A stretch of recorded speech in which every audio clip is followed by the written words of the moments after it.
Bizkaiko Foru Aldundiko bozeramaileak Juan Maria Aburtok gobernuko txeiuan hartutako erabakien berri eman du prentsaurrean. Aburtok jakinarazi du Aldundiak dekretu bat onartu duela eta horren helburua dela pertsona fisikoen errentaren, sozietateen eta oinordetza eta dohaintzen gaineko zergaren araudiak egokitzea 2012ko eta 2013ko zergen arloko neurrietara. Halaber, herrilan sailak lehiaketara atera du Maruriko Bizkaia 21 errepidea hobetzeko obra. Lanen zenbatekoa 4,9 milioi eurokoa da. Bizkaiko Foru Aldundiak eta Lea Artibaiko mankomunitateak lankidetza hitzarmen bat sinatu dute. Tratu txarrak edo sexu erasoak jasaten dituzten pertsonei laguntza zerbitzu bat emateko.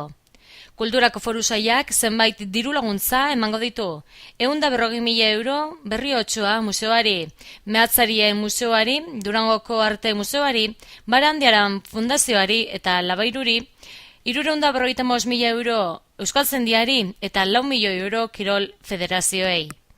Horrez gain, Aldundiak Prestik 12 gazte lanbidaren azoka antolatuko du azoraren 5 eta 6. Prentsaurraren ondoren kopako finalerako 100 sarrera erosteko eskubideen zozketa eginda.